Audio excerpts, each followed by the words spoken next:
Hello friends, you're with the Lonesome Gamer, and today I'm gonna play Runebound. And as you can see, it's the second edition, and a few months ago a third edition came out, which was pretty successful and which should be very good, but to be honest, I haven't tried it yet.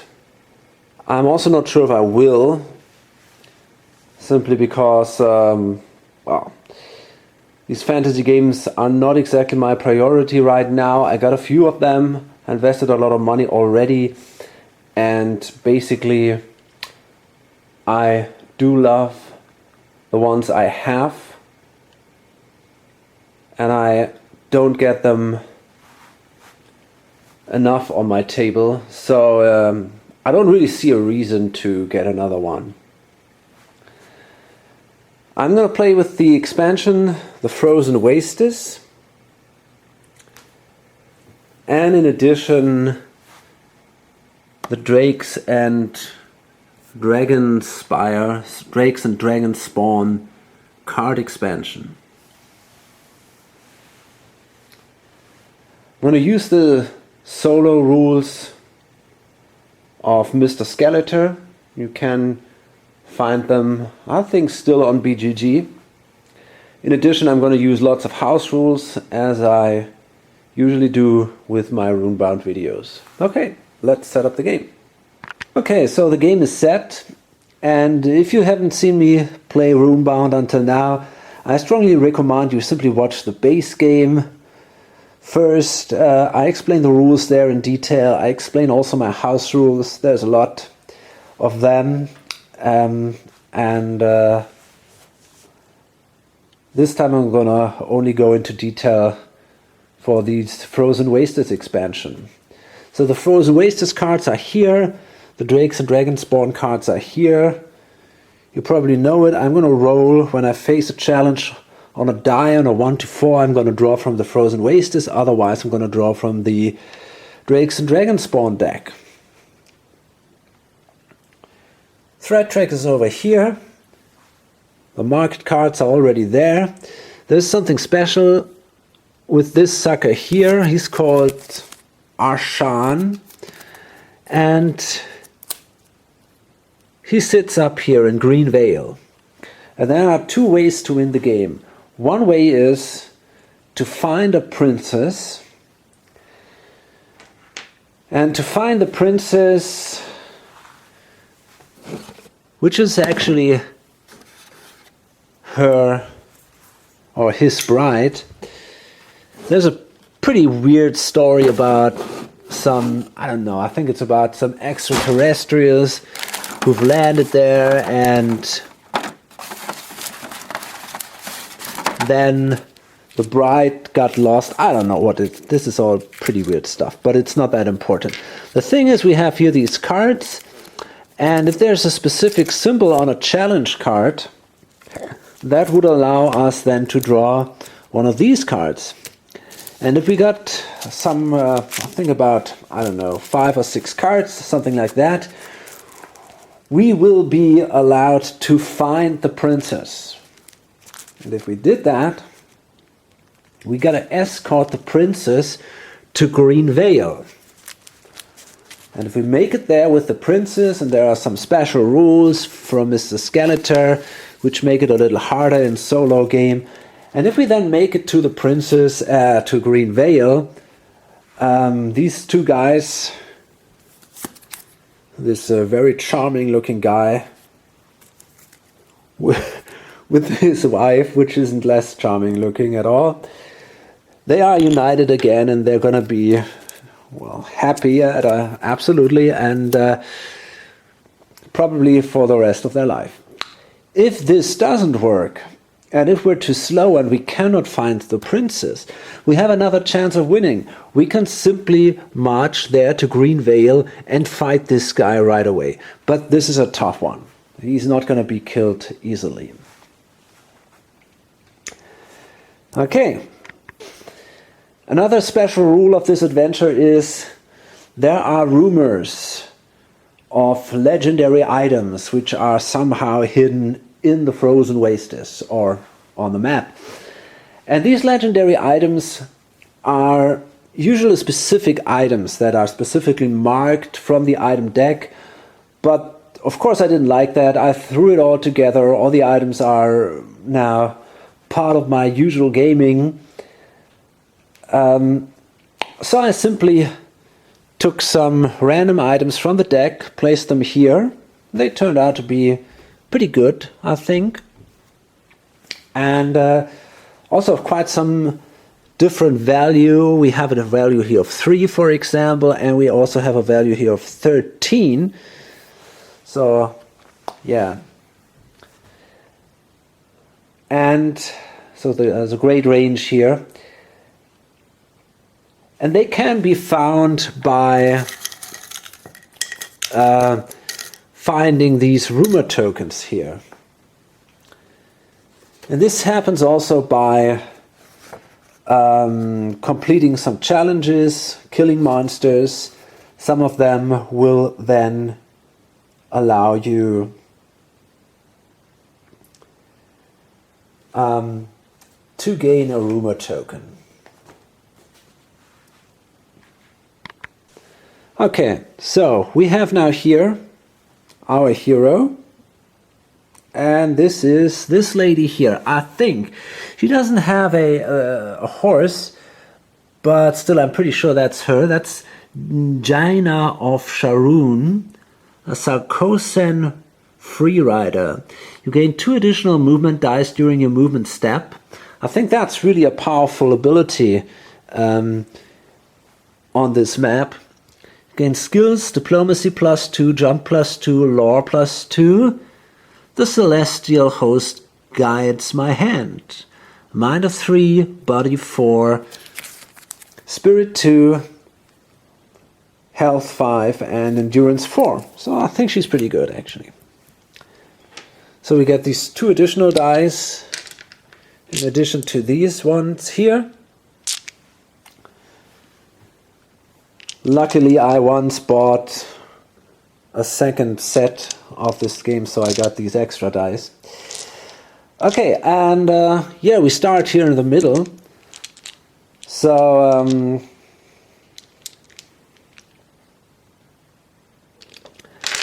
and I think I should start with a little bit of money. Let's see. Okay, so we start with actually 4 gold, and we start with 3 of these survival tokens. They give you, they give us special abilities.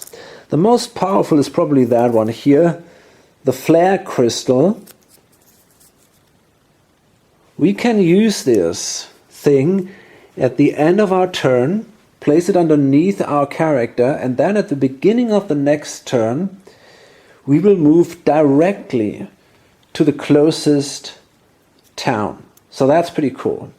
A house rule of mine says I'm not allowed to move to Green Vale with this thing, because that would make things quite a bit simpler. I could move, I mean, at the end of the game, that's where I want to end up, right? So I could say, okay, I move kind of half the distance and then discard that thing, and then I'm going to end up there. But yeah, I really want to fight my way through there. So then we got these snowshoes here, and I think I can simply discard them. No, I can change the result of 1 movement die. That's also pretty cool. And these are my lucky dice. Luck stone. So I can reroll a failed skill test. Okay. And there is only a limited number in here, although it's still quite a bit. And they get discarded. And they don't go back in the cup if they get discarded. So I think there are just about, I don't know, 5 or 6 of these flare crystal, for example, there. So if they are all used up, there are no more available then. That's also one of these special rules from Mr. Skeleton. Okay, So let's see where I want to go. Well, I randomly placed all these adventures, and it's a little tricky now because basically nearly all the green adventures ended up in this area here in the northeast area, and which is a harder area because this is actually where the Frozen Wastes are. I mean, there is no adventure right in the Frozen Wastes here, but there is this specific ice landscape, and we have, for example, one here and one up here. We have also the mountains here, right there, and these are definitely the areas where we find extremely harsh conditions right at the beginning of the game. This is here, by the way, the weather track that indicates how much we have to suffer from frostbite while moving through the areas. Okay, anyway, I think, well, let's see if I would prefer to move to Rady or if I want to stay in this area here. That depends. I kind of like that lucky doubloon. The strength of the city is also pretty cool. And this one is, they are both pretty much in the south. That's not so great.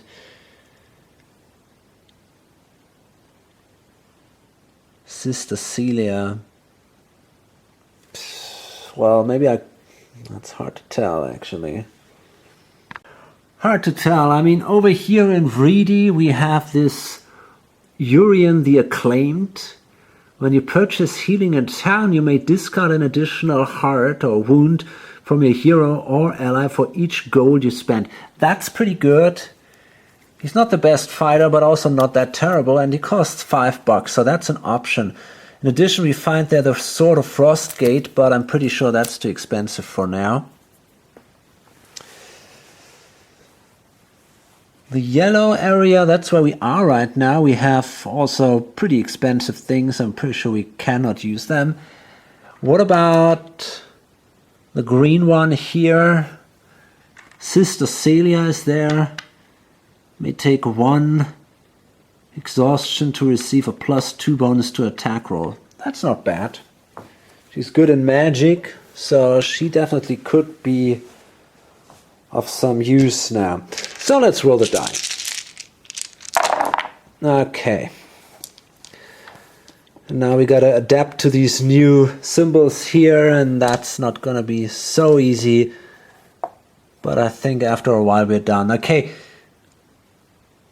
Now this is kind of plain. Basically we gotta move through these. These are the hills then, the white ones. These are the hills. This here, it's hard to see on camera, I'm afraid, but this is the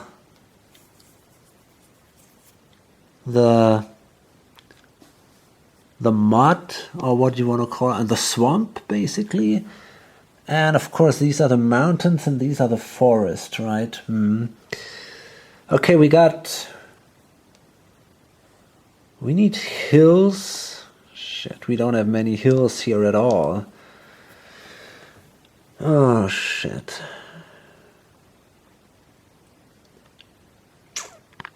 Okay, that was a very bad result. I think we can actually move down here.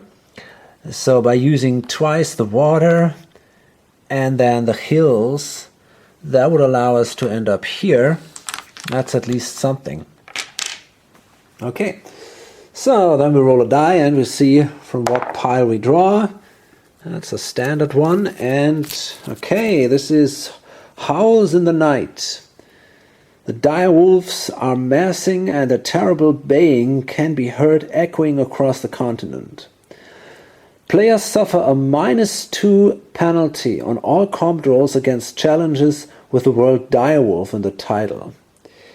In addition, we have to draw a new weather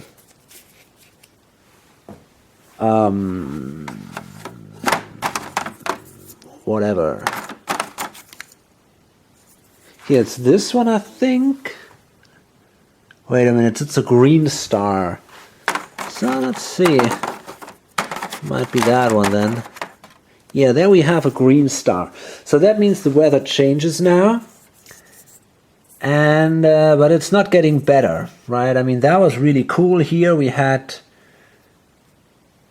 0 frostbite in these areas, but with this now, this changes, and we have now also frostbite in the woods and here in the plains. So that's bad luck that we've drawn this quite right at the beginning. Okay, then we draw another card. Okay, this time from this area here. And that's a ravenous hatchling. Dragon hatchlings that do not have enough sustenance at hand end up deformed and mutated, doomed to remain little more than large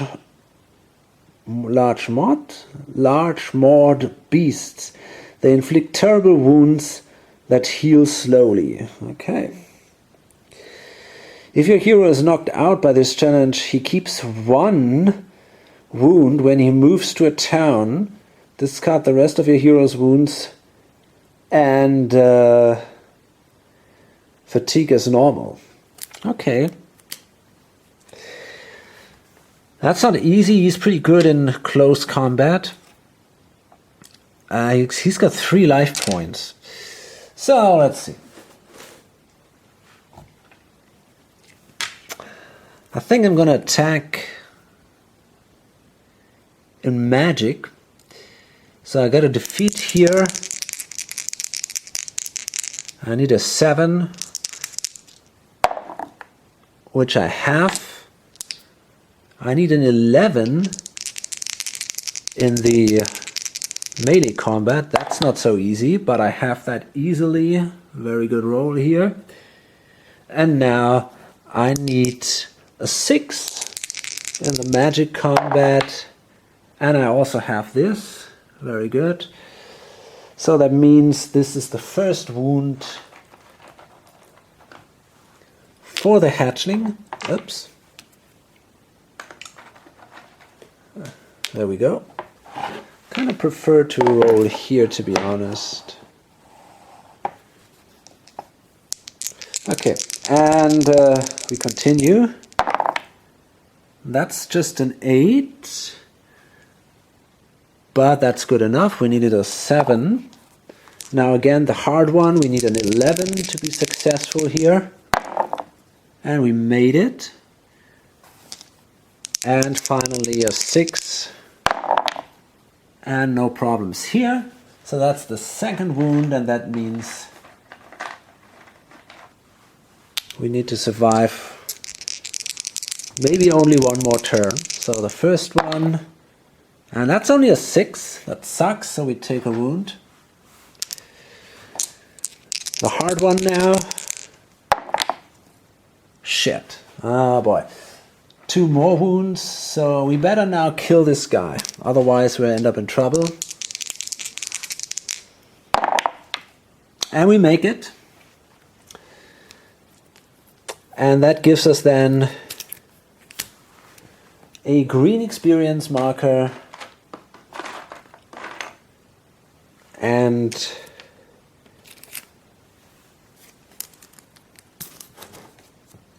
$2 gold. Which isn't that great, because that's what we're going to need to heal, and even more, I guess. Okay, now let's do this threat roll here. Okay, that's fine. We didn't roll an 18. So that means we place now a marker here. And next time we roll a 17, the threat check failed, and the track will move up here.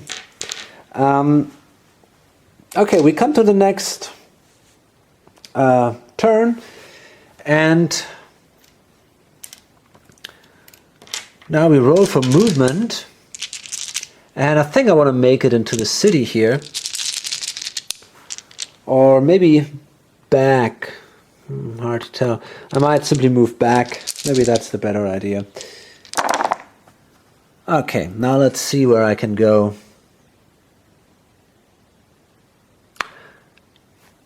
On the other hand, here I need only a single hill, but I think forest is actually harder to get than hills. Yeah, okay. Oh man, I don't even have 2 water to make it back into here, so I have to move here. I'm really rolling strange stuff here.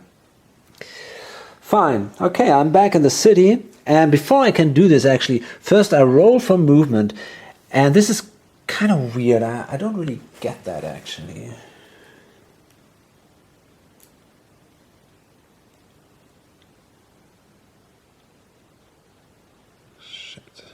Okay, I kind of messed this up in the first turn. So the first thing you do is you move and then you check survival, check weather tile for frost, then check for white death. Okay, so we ended up here, and that time the weather was still like this. So that means we would have taken one of these frost markers. Okay, so here's the thing. If the frost marker at any time, and I gotta check that again, I think if it exceeds my life point value, then I have to take one white death marker, which is some kind of a magical disease that comes from frost, and I discard all my frost markers and I start collecting them again. If ever my combined wounds and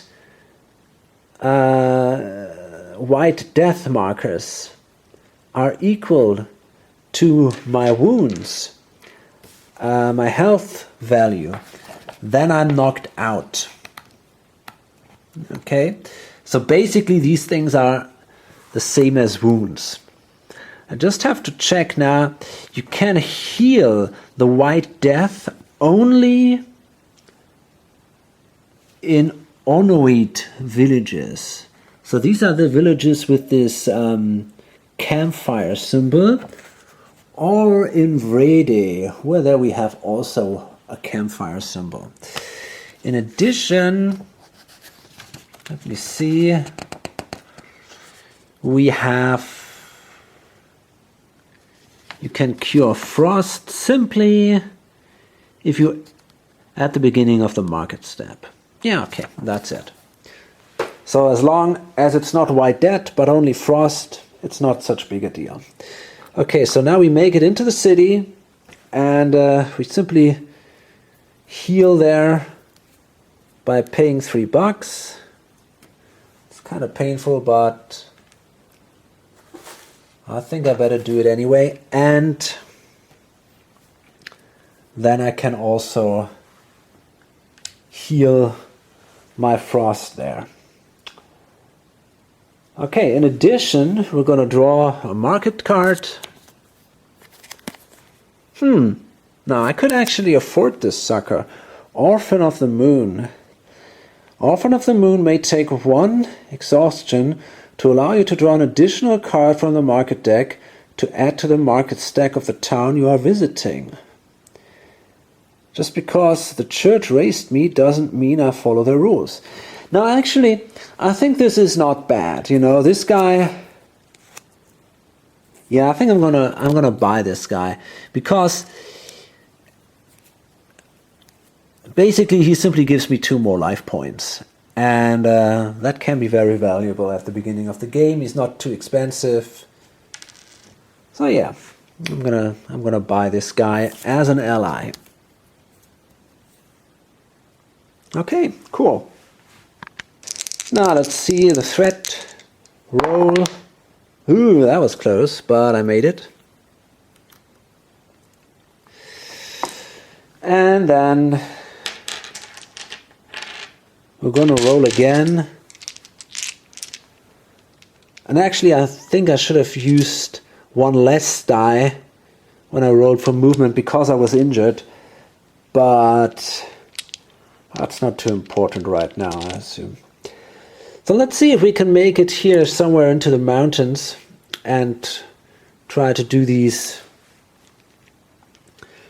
green challenges there. Okay. Let's see, there we have...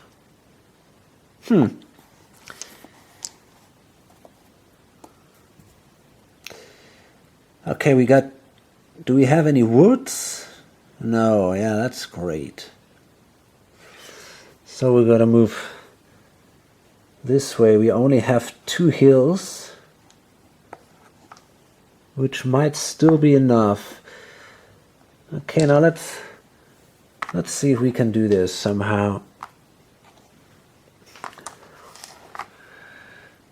Okay, we got a water here. Fine. We can take that one because usually straights... We only need streets in these green areas here at the coast. So usually we won't use these things. So we have a water here to move here. This is a plain.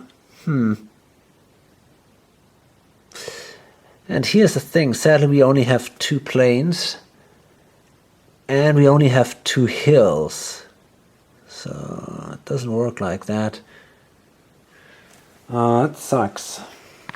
Okay, so I'm afraid I cannot get very far. It's kind of ridiculous. But I think that's a fact. We can use this plain to move here.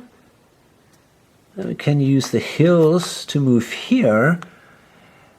And that's basically it. I mean, I could move in here, but then I have to take another frost. And I don't want to do that. So I think for now I have to stay here.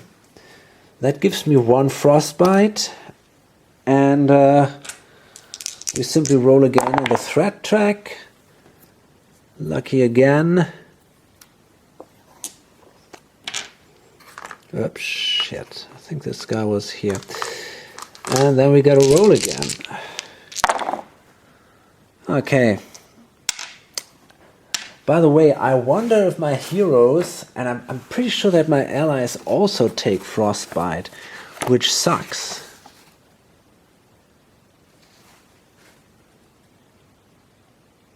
Yeah, shit. Okay, that means that this guy is actually really weak.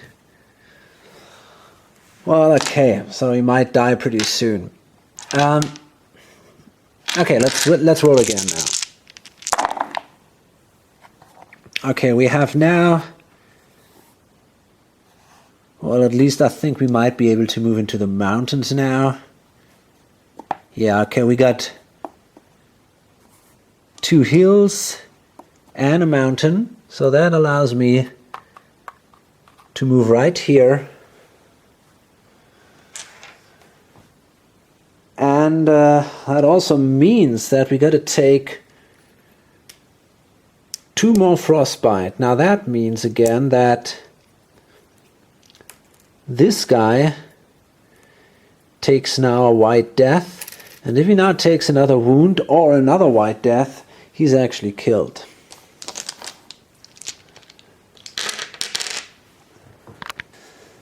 So let's do the fighting now. Okay, that's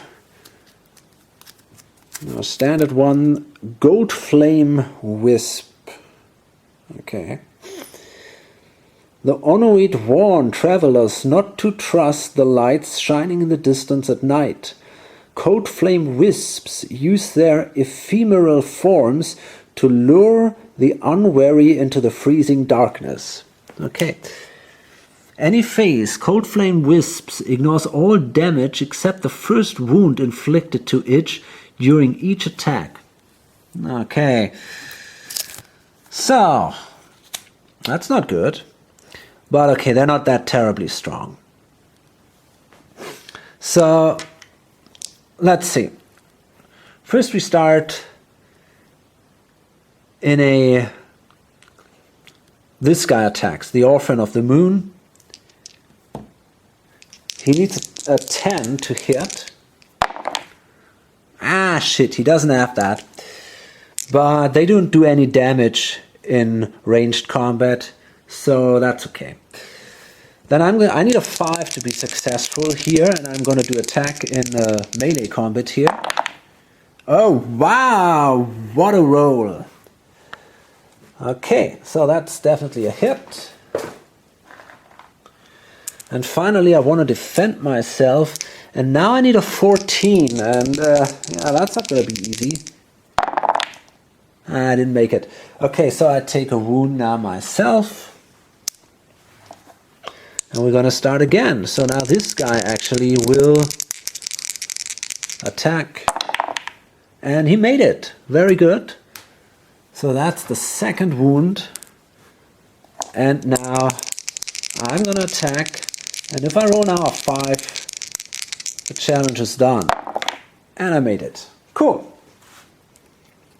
So we receive 2 gold for this.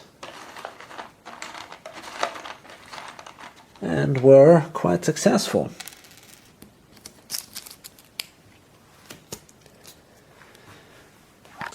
Okay, the threat roll. Oh, it's always pretty close actually, but we made it.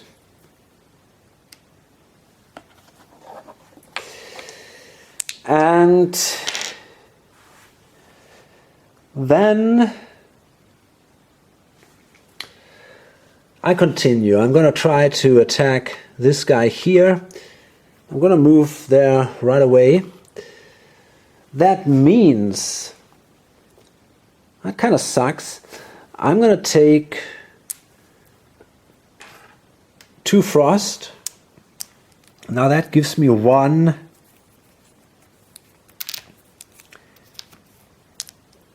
hit, or one of these whatever sickness. And the bad part is now this guy dies, because he also receives 2, and that kills him. I should have thought about that. Allies with a very low life point value are not very useful in these regions. So that was kind of a waste, but okay.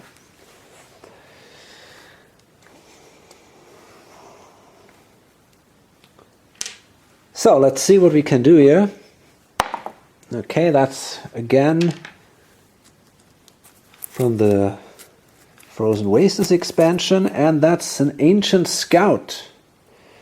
This is now one of these kind of extraterrestrial things.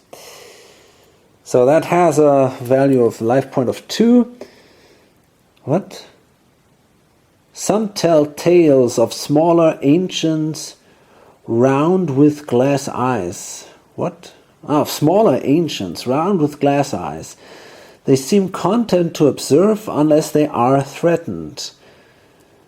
Then a tremendous roaring comes from within, and burning lights fly from them like fiery arrows.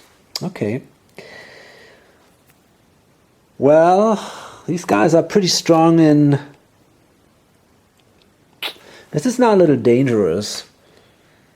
They are pretty good when it comes to ranged combat.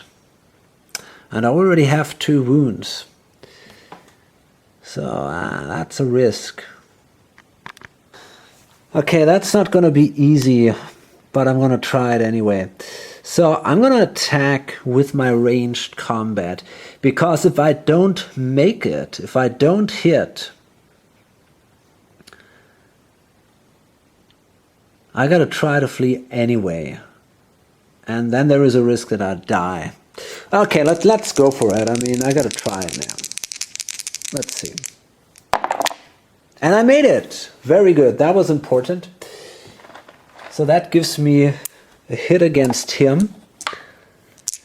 And basically we don't have to roll the others, because he cannot do me any damage, and I can also not do damage because I already have attacked.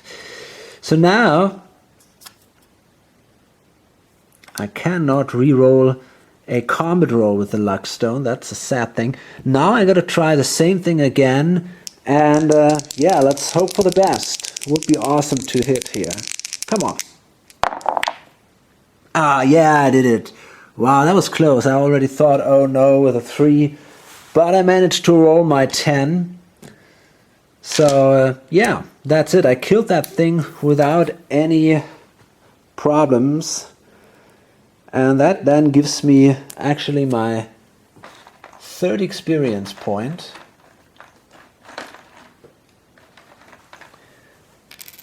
And another $2. Now I wonder if I should attack the guy here. I mean, there is a risk, but I think I really want to do that because, well, I'm standing right next to it, right? Okay, so that wasn't bad. The threat roll, that was very lucky. And now I'm going to move right here. I'm going to take 1 frost. And let's see from what pile we draw. Okay, that's again from the Frozen Wastes. And we have a Crazed berserker. Okay. Wake warriors sometimes enter delirious states of blind bloodlust. Until this rage passes, they wander the wilderness wearing nothing more than a loincloth warmed only by the steaming blood of their victims. Oh, wow. Okay, so the thing is, he's pretty good in close combat, but I'm also not too bad, so maybe I can do it. Okay.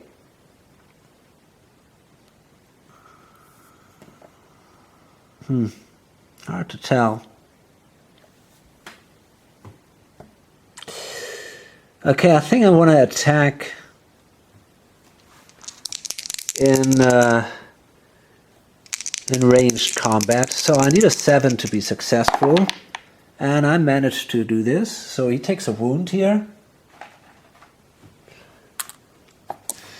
And now it's going to be hard because now we got to roll an 8. Well, that's not that tough. We can do that.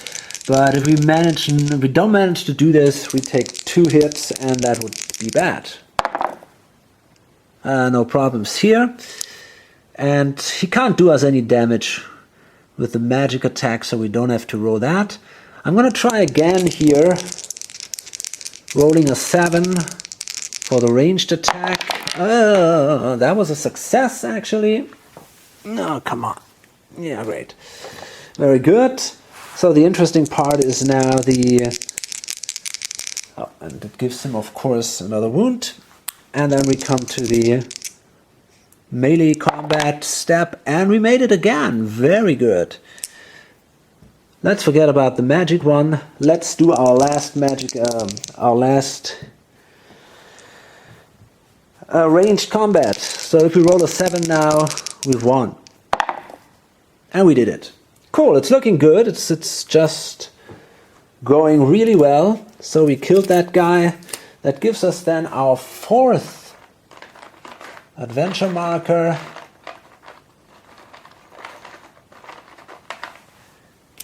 And we gain 1 gold and 1 flare crystal.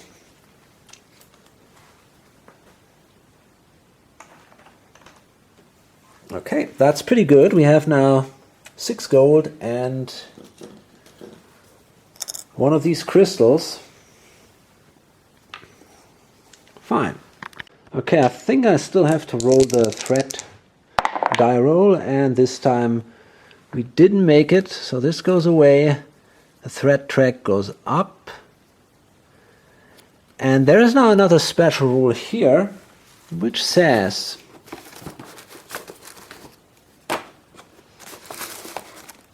now let's see, what does it say?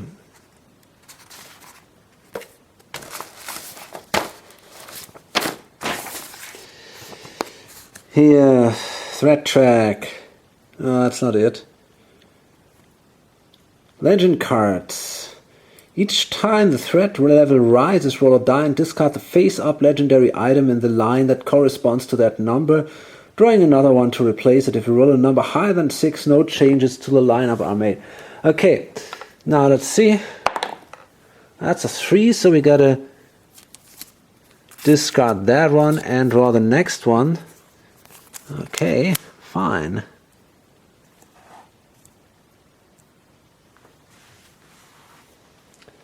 So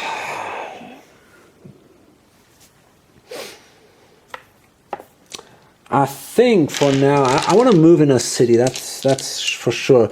Probably back to Whiteguard. I cannot heal my frostbite there. I can only heal these in these campfire sites. But I don't want to move too far away from these ones, right? So yeah, let's see. Oh, actually I'm wounded, so I have to roll one less die. Okay. Well, that should be good enough. This time we got a few hills and a swamp. So yeah, that's good enough to make it down here. And then we can draw, actually this time, two market cards, because of this symbol here. These are very successful traders. So anytime you are in a city of them, you are allowed to draw two market cards. An Orc of Wardach. Cool weapon, but extremely expensive. And that's a healing salve. Discard to discard up to 3 wounds on a hero or ally. Then that character takes an equal number of endurance. I think I want to buy that. That can be very valuable, I think. So for now, first I want to heal for $1, and I'm going to pay 2 more to buy me this thing here. And this one actually that frost goes away automatically. Okay, fine. And I think that's a good time to load things up. First I want to roll my threat die roll here, and no problems this time. And okay, I think until now we did fine. We managed to already gain 4 of these experience points, and now we can move here into the north and do a few more green ones, maybe all the yellow ones here. It's not looking bad until now, I think. Okay, hope to see you in the next video or on lonesomegamer.com. Bye.